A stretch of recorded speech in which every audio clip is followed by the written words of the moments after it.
àti gbogbo èèyàn so àwọn ìwà tó wá wù láwa mú wá sí etí ìgbọ́ yín pé ẹ̀yin tẹ̀ ń tẹ̀lé ṣe máa lè ṣe nǹkan tó ṣe ẹ̀dẹ̀ tí lè máa ṣe so ẹni ẹ máa fẹ́ yàwó ọmọ yín yẹn wà ó wá fẹ́ ọmọ ọdún mẹ́fà ó dẹ̀ bá sùn ọmọ ọdún mẹ́sàn-án ṣẹ́yìn náà lè ṣe ẹgbẹ́. èmi mo bí o èmi kọ́ mo bí ọyìn tẹ́ ẹ̀ sọ pé yàwó ọmọ mi. ẹ̀yin náà Muhammadu náà kọ́ ló bí bẹ́ẹ̀ ní ó gbà á tọ́ ni àti ojú yẹn tí lè máa fẹ́ yẹn wà tí ẹlẹ́ẹ̀kejì ń sìn ó fẹ́ ọmọ ọdún mẹ́fà ó dẹ̀ bá sùn ọmọ ọdún mẹ́sàn-án ṣẹ́yìn náà lè ṣe bẹ́ẹ̀.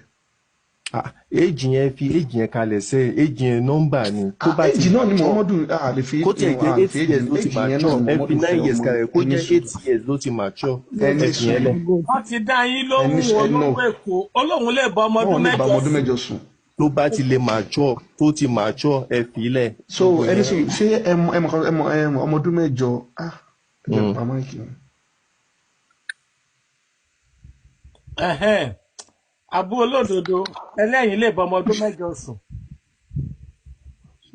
mo ní tó bá ti mature ẹ máa sọ pé sódà yóò lè dùn mo sì sọ. sista Àríkẹ́ ìdíjà lára àwọn òtítẹ́ bí máa fi Islam múlẹ̀ nílé Muhammadu bá ọmọ ọdún mẹ́sàn-án. Àríkẹ́ yìí ò kí ń ṣe Islam sẹ́ ẹ má máa sọ fún Àríkẹ́ máa fi Islam múlẹ̀ lálẹ́. èèyàn lè bọ́ ọmọ ọdún mẹ́jọ ìbáyẹn sùn gbogbo ilé lẹ́kọ̀ọ́ àmọ́ kó máa kó yín kọ̀ọ̀kan ní ọmọ ọdún mẹ́jọ. kẹ́mi ni mi ò kì í ṣe Islam ni àbí wọ́n lò kì í ṣe Islam. bàbá yìí ò kí ń ṣe Islam sẹ́ Islam wo ló ń ṣe.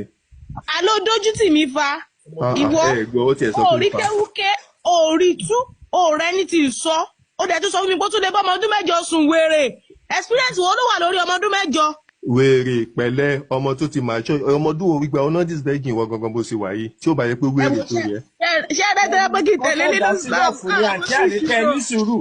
àti Àríkẹ́ ní sùúrù ẹni sùúrù ó fẹ́ dá sírọ̀fù ni.